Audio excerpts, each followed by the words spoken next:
Welcome to the Land Your Bet Sports Betting Show.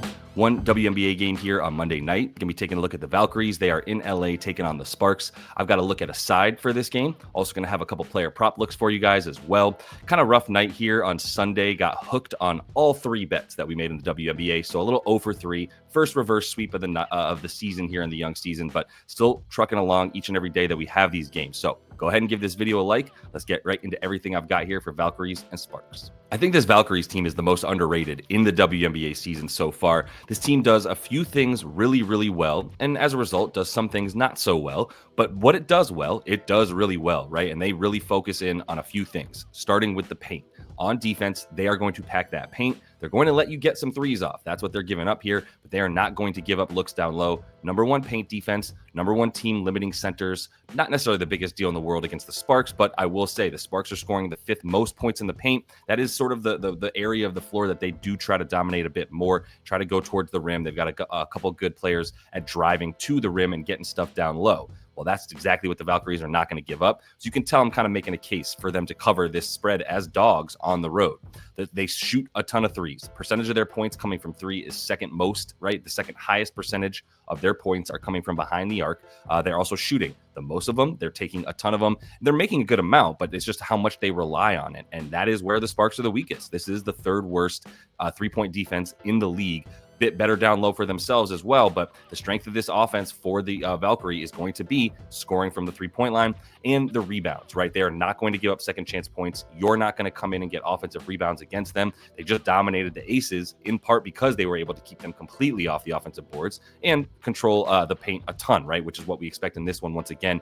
4th best in terms of rebound percentage, number 1 in terms of defensive rebound percentage. So they're really not going to give up much on the boards there. And the Sparks, look, they're not awful in most categories, and they're really not very good in almost any of them. They're really just an average team from top to bottom. And I think this Valkyries team can take advantage of some of the areas on the floor, like down low on defense and from the three-point line when they're on offense.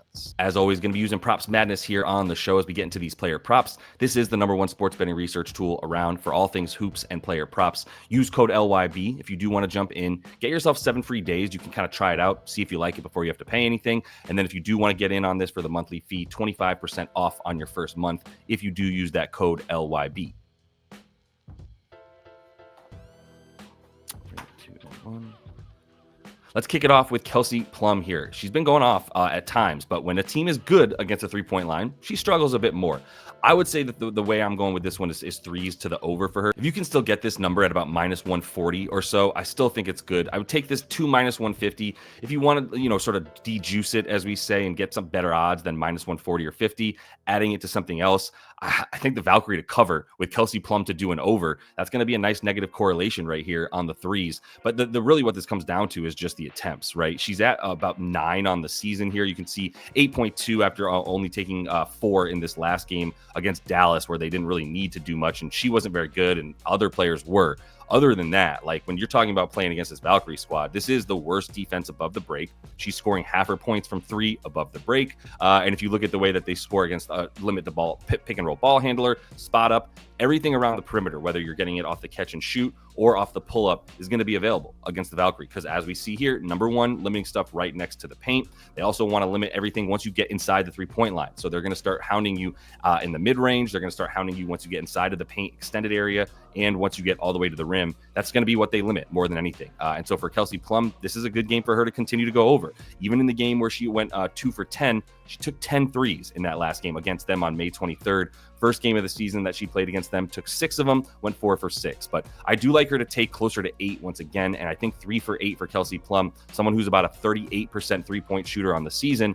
3 for 8 gets you there, right? With the amount that she's hitting and the percentages that she's hitting this season. So this is going to be my preferred play here is the threes for her to get 3 of them. Another potential negatively correlated parlay would be going under on the points, over on the threes for her, something that she has done a few times this season. Gets you close to 2-1 on your money there.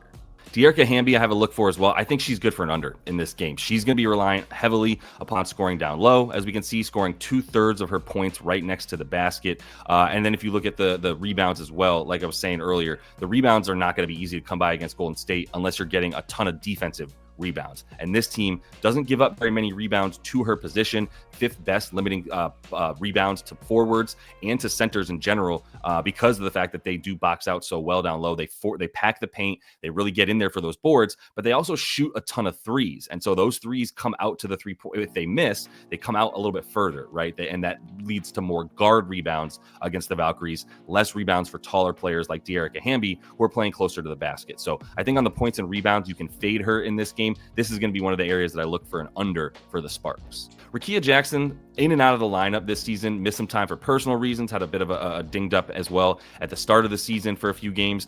Don't really have much on her right now, but I think Azura Stevens is in another good spot to score against this Valkyrie team, who continue to give up the 4th most points off the spot up. You can see around the 3-point line, as we've talked about multiple times now, there's going to be opportunities available for her to score. And she's the player who, while she's scoring 36% of her points down low, she is a bit more of that shooter. She's the one you expect to spot up and be available for some of those assists that are going to be coming from players like potentially Odyssey Sims, who that's where I'd be going for her if you can get an assist prop, which we can't because the books are cowards. But it's players like her, even Kelsey Plum to a degree. I think the assists are going to be available for those guards as well. And then players like Azura Stevens, potentially Rickea Jackson, but definitely Stevens, who's their preferred 3-point shooter on the spot up. This is a player that I think is going to be decent for the points today again, and should continue to get decent minutes, upwards of high 20s, low 30s. So she's another player that I would be taking an over for the Sparks here on the points. For the Valkyries, I only really trust 2 players right now. One of them is Kayla Thornton. I think we take the PR for her as well. This got bumped up to 18.5, opened at 17.5, but if you can still get that 18.5 number, I think that's a good look here for Kayla. It comes down to the usage, the minutes, and the fact that when she was going under, just horrible shooting, right? 4 for 11, 4 for 13, only played 27 minutes versus Minnesota, went 4 for 8 there. But I think as far as the points and the usage go, she's going to continue to be at double-digit shot attempts consistently, right? Then you look at the boards. She has been monstrous for them, 6.4 for her on the season. And the Sparks team, while they're 4th limiting rebounds overall, I think she's going to be in there for enough minutes to get the volume here. 5.5 is low. Like, she's proven that she's about a 6 per game rebounder here. So we're getting a bit of value on the boards. And then the points, she should be closer to about 13.5, 14 points per game right now. I think when you look at the way that she does score here, spotting up once again against the Sparks, 3-point shooters for the Valkyries, there's a lot of reasons to like threes for a lot of them. And she's scoring about 40% of her points from the 3-point line. A few of them coming from the corner, a lot of them coming from above the break, where both these teams are really bad on defense, above the break threes. So I think there's going to be a good amount of points in this one. And I do think Kayla Thornton's going to be good for not only those threes, but we'll also be able to see her take a step inside the 3-point line and get to the rim decently well as well against this Sparks squad. So like Kayla Thornton in this one. And the other one that I like here, I'm going PRA for VB, Veronica Burton. Killer so far this year. 21.5 was available. It looks like 22.5 on Bet Online. Not available everywhere. So if you can't take the PRA as a whole, I guess I'd be going for the points, but I really love the fact that we're getting value on the PR here, more so than the assist, to be honest. But she's had the ball in her hands so much. I just like the whole kit and caboodle. She's very much so become like the most important perimeter player for this team. There's been some injuries for other players like Hayes as well, who's been in and out of the lineup. Kate Martin had a few injuries as well this season. So she's been more alone in the guard realm here for Veronica Burton, but I still think that usage is going to stay so high. You might as well go for the PRA. And again, if you can't get PR or PRA, then just the points. Assists are what I feel the least comfortable about for her, but still like to add them because of the fact that she's going to be out there with the ball in her hands so much. She could just trip and fall into those 4 and 5 assists because of how involved she is in the offense as the primary ball handler. And that is all the time I have for you in this one. Definitely appreciate you guys sticking around, giving that video a like here for that one game that we have in the WNBA. If you do want to jump in, you can check out the description of the video. Have the season pass still available for the WNBA in the VIP section of the Discord for you guys interested, jumping in, making sure you don't miss any of the picks I'm making, as well as get access to that chat and all of the good looks that the cappers in there are bringing. So best of luck tonight. Until I see y'all next, happy betting.